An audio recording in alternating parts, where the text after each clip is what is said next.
లేవండి. జగన్ ప్రభుత్వం అసలు ఏది రాదు. అసలు పెద్ద పదండి. డబ్బులు ఎవరికి వేస్తాడు? ఎవరికి వేయటాడు? ఇల్లు ఇస్తాడు. ఇల్లు ఎవరికి ఇచ్చాడు? ఎవరికి ఇవ్వాలా? ఇల్లు మీద డబ్బు అది ఎవరికి ఇచ్చాడు? డబ్బులు ఇచ్చాడు ఇస్తున్నారు. ఉత్తితే ఇస్తాను డబ్బు ఇల్లు ఎవరికి ఇస్తున్నాడు? ఎవరికి ఇవ్వట్లా. ఆయన ఇల్లు ఇవ్వలేదన్నా, కనీసం మనకున్న స్థలంలో ఇల్లు కట్టుకునే అంత మీ లేబర్ వాళ్ళం అండి. లేబర్ వాళ్ళమే, మాకు స్థలాలు లేవు. వాళ్ళు ఇస్తేనే మేము ఏదో తీసుకోవాల్సిందే, అంతేగాని లేబర్ ఉద్ధరించడానికి నేను వచ్చాను, నేను అర్జున్ అందరూ అందరూ చచ్చిపోతారు. వెళ్ళిపోతారు, పైకి వెళ్ళిపోతున్నారు. చచ్చిపోయి అందరూ వెళ్ళిపోతారు. తండ్రి తాగి అయి తాగి చచ్చిపోయి పైకి వెళ్ళిపోతున్నారు. మందు తీసి ఎవరు తాగరుగా, చదువుతారుగా. మందు తీసిపోతారు మన పనులు. ఒకళ్ళు చచ్చిపోతున్నారండి. ఇంత చైనా అంటే 4.5 ఏళ్ళు సరే, వచ్చే సంవత్సరం అంటే తెలియలేదు అనుకోవచ్చు. 4.5 ఏళ్ళుగా ఏం తెలియలేదు అంటారా? ఎవరండి? ఈ భవన నిర్మాణ కార్మికులు పడుతున్నాయి. 4 ఏళ్ళు మేము నరకం అనిపిస్తున్నాం అండి. నరకం. ఎలా సార్, ఎలా ఓట్లు వేసారంటారు? ఎవడు వేసాడండి? ఆయన వేసి ఆయనే గెలిచాడండి. ఓట్లు ఎవడు వేసాడానికి ఎవరు వేయలే. ఓట్లు ఎవడు వేయలే. అంతా కిరికిరి అయిపోయింది అక్కడ. జనాలు వేసిన ఓట్లు కాదంటారు. జనాలు వేసిన ఓట్లు కావాలి. అంటే ఈ రోజు మద్యపానం విషయం చూస్తే కనీసం తాగే ముందు ఏంటో తెలుస్తున్నారు. అసలు ఆ మంది అసలు బ్యాండ్లు ఎక్కడ ఉన్నాయండి? అసలు బ్యాండ్ లేవు. తయారు అంతా పిరిటే ఒకళ్ళు చచ్చిపోతున్నారు తాగేసి. మరి మొన్న 10 మంది పోయారు ఇక్కడే.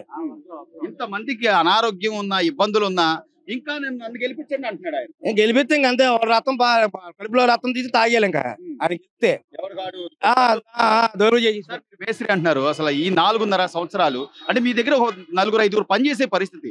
ఈ రోజు మీకే పని లేదంటే ఎట్లా సార్? ఎలా బతుకుతారు? పని అయితే లేదండి, వర్క్ అయితే లేవు. వినాలంటే పనులు బాగానే ఉండే, ఇప్పుడు పనులు లేవు. టిప్పర్లు తిరుగుతున్నాయంటే గవర్నమెంట్ పనులు ఏమైనా ఉంటే వాటికి తిరుగుతాయి, కానీ పనులు అయితే లేవు.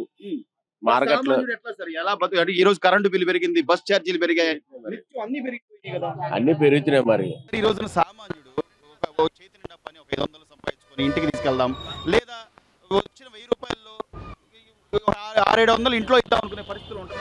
ఏమి లేవండి. జగన్ గారి మందికే సరిపోతుంది. మరి ఆయన పూర్తిగా తీసేస్తాడు కదా సార్? తీయలేదుగా. 5 సంవత్సరాలు అయింది. 5 సంవత్సరాలు అయింది కదా, తీయలేదుగా.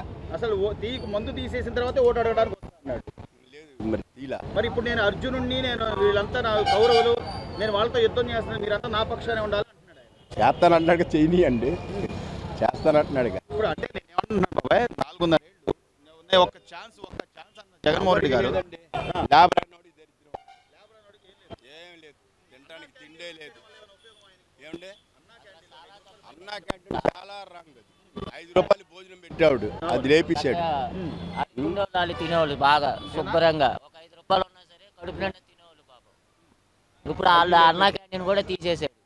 కొత్త ఫస్ట్ గెల్లమే మా లేబర్ మీద పడిపోయాడు. ఇసుక అదొకటి ప్రాబ్లం. సో అంటే జగన్మోహన్ రెడ్డి గారు ఇప్పుడు నేను బటన్ నొక్కుతున్నా, నేరుగా అకౌంట్ లో డబ్బులు వేస్తున్నా. ఏం పడలేదు సార్, ఏం అసలు ఎవరికి పడదు.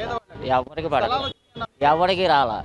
స్థలం ఇచ్చి కూడా కాగితాలు ఇచ్చి మాకు స్థలం ఇచ్చింది, కాగితం ఇచ్చారు. ఆ స్థలం ఎక్కడో తెలియదు. అసలు అవి కూడా ఇవ్వట్లేదు. అవి కూడా లేవు సార్. మాకు కాగితాలు అన్ని ఇచ్చాడు, మా స్థలం నెంబర్ కూడా ఇచ్చారు. అయినా సరే ఇంతవరకు మా చేతికి రాలా. కేవలం ఒక పేపర్ మీద ఉంటే సరిపోదు కదన్నా, నువ్వు ఇల్లు కట్టుకోవాలి, ఆ పరిస్థితులు ఉండాలి, ₹1 సంపాదించుకోవాలి. ఎదురు మనం పెట్టుకోవాలండి. 4-5 లక్షలు మనం ఇస్తే వాళ్ళు అప్పుడు ఇస్తారండి. ఐరన్ కంకర అవన్నీ అలాగే ఇస్తారు. జగన్మోహన్ రెడ్డి గారు చివరిగా నన్ను మళ్ళీ ఇంకోసారి గెలిపించండి అంటున్నాడు. మీరు ఏమంటారు బాబాయ్? ఏమి ఓటు అంటూ గెలిచేది గెలిపితే ఏమి అడుపుది ఎవరికండి? అర్జునుడు పెద్ద కొడుకు, ఇంకో కొడుకు.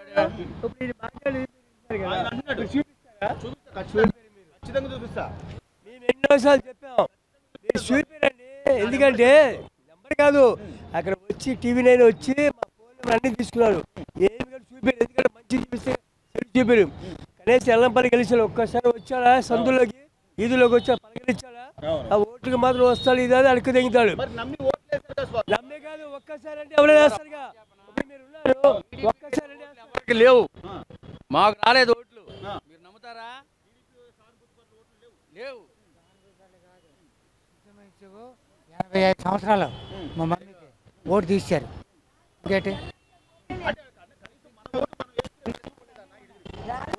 చిన్న మాట మాట అండి. ఇప్పుడు ఎవరైనా కొత్త వాళ్ళు వచ్చి ఒక్కసారి అంటే వేస్తారు కదా, చూస్తారు లేదా, అంతేగాని చూడగానే ఉంటారుగా. అట్లా ఒకసారి వేశారు, వేసాను సర్వనాశం చేశాడు. మరి ఆ ఒక్క ఛాన్స్ అన్న వ్యక్తి ఈ రోజున పేదలకి పెత్తందారులకి యుద్ధం, నేను అర్జునుడి దానిలో నాకు మీరు చెప్పుకుంటే అలా చెప్పుకుంటారు. ప్రజలకి మంచి చేయాలిగా, ప్రజలకు మంచి చేయాలి. 10,000 ఇచ్చేది 20,000 ఇచ్చేది పక్కన పెట్టండి. 10,000 ఇచ్చే 50,000 తెలుసా? 10 ఎలాగది కరెంటు బిల్లు. జనాభా పిచ్చోళ్ళు, ఆడవాళ్ళకి ఏంటంటే డబ్బు ఇస్తున్నాయి కానీ వాళ్ళకంటే వెళ్ళిపోతారు. అసలు ఏం జరుగుతుందో ఏం తెలుసుకోవాలి ముందు.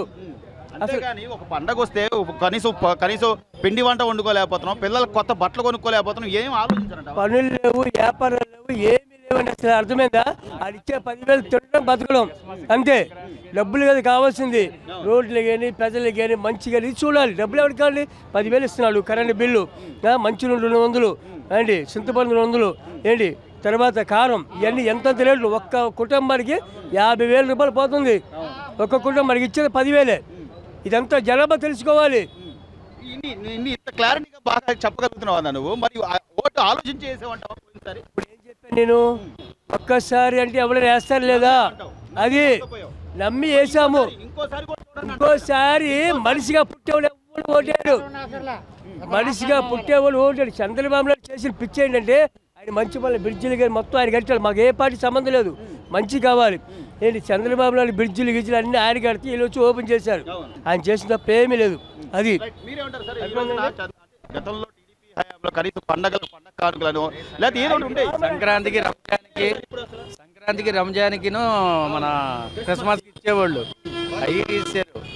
మీ ఓడి చేసిన పాలిటీ ఏంటంటే అన్న 5 రూపాయల భోజనం తీయడం రాంగ్ అండి. ఫస్ట్ స్టార్టింగ్ ఇప్పుడు ప్రజావేదిక రాగానే వైఎస్ఆర్ అన్న క్యాంటీన్ పెట్టుకోవచ్చు కదా. ఇప్పుడు అవన్నీ వాటికేమో సచివాలయం పెట్టారు వాటిని. ఇప్పుడు జగనన్న క్యాంటీన్ ఆడాడండి, జగనన్న క్యాంటీన్ పెడతానికి. అట్లా నోటి దగ్గర ఒక 5 రూపాయలకి భోజనం దొరుకుతున్నప్పుడు 2 రోజులు 5 రూపాయలు అన్నం బ్రహ్మాండంగా ఉండేది. అది అంత అన్నమైనా చక్కగా ఉండేది. మరి ఈ రోజున అదే అన్నం తినాలంటే ఎంత పెట్టాలి బాబాయ్ హోటల్లో? మినిమం 40 రూపాయలు లేకపోతే రాదు ఎవరికైనా. 60 రూపాయలు 70 రూపాయలు ఉంటుంది మినిమం. ఇప్పుడు ఆ 70 రూపాయలు ఎవడు పెడతాడండి? ఆయన ఉన్నాడు ఇట్రావా, 70 రూపాయలు పెట్టగలడా? 30 రూపాయలు తోలుతాడేమో, అది వస్తే కిరాయి. ఇంకా నమ్మండి, నేను పేదవాడిని అని చెప్తున్నాడు జగన్మోహన్ రెడ్డి. పేదవాడైతే బెంగళూరులో బుల్లెట్ ప్రూఫ్ అపార్ట్మెంట్ ఎందుకు ఉంటుంది? ఇక్కడ కట్టుకున్నాడు, తాడేపల్లిలో, వైజాగ్లో కడతాడండి, అన్నీ కడతాడండి బాబు. ఆయన ఋషికొండలో కట్టుకోలేదా? బోడిగుండు చేశాడు ఋషికొండ మొత్తాన్ని. ఇంకా పిచ్చోళ్ళు అనుకుంటున్నారంటారా? పెద్దలు పిచ్చోళ్ళు అంటే ఇప్పుడు పెద్దలకి తెలియదండి, ఏదో ఇస్తున్నాడు కదా అనుకుంటున్నారు తప్ప వీడు ఎంత దుర్మార్గుడు అని తెలియదు కదా. మా డబ్బులు మాకు ఇస్తున్నాడు. చెప్పు మనస్సొమ్మే, అది మనస్సొమ్మే. 50,000 రూపాయలు తీసుకుని 10,000 ఇస్తున్నాడు. అది ఎవరు అర్థం చేసుకోవట్లేదు. అది ఇప్పుడు ఏంటంటే ఇక్కడ ఎల్లంపల్లి తీసేశారు, ఇక్కడికి వెళ్ళడం తెలుసు, తీసేసి 2 రన్లు వేసాడు. అక్కడికి వెళ్ళడు. ఎందుకంటే ప్రజలకు మంచి చేస్తే ఎవరు కానీ ఓటు అనుకోక్కర్లా, వచ్చి ఆలేస్తారు. ఎక్కడ ప్రపంచం తిరిగి చేయడు. వెల్లంపల్లే కాదన్నా, రాష్ట్ర వ్యాప్తంగా దాదాపు 60 మంది 70 మంది రాష్ట్రం మొత్తం అలాగుంది. ఏంటంటే రౌడీజం పెరిగిపోయింది, గంజాయి, రక్స్, బీభత్సం. ఆడవాళ్ళకి రక్షణ లేదండి, ఆడవాళ్ళకి రక్షణ లేదు. పనుల్లో పార్టీల్లో వ్యాపారంలో నిత్యం తినండి ఉండండి అనేది ఉంది. ఇప్పుడు తెలంగాణ ఎలా ఉంది? కేసీఆర్ గెలుస్తారని చెప్పారు, ప్రజలు ఏం చేశారు? మౌనంగా ఉన్నారు, సరిగ్గా వేశారు. ఇక్కడ అంతే, అసలు గ్యారెంటీ సమస్య లేదు.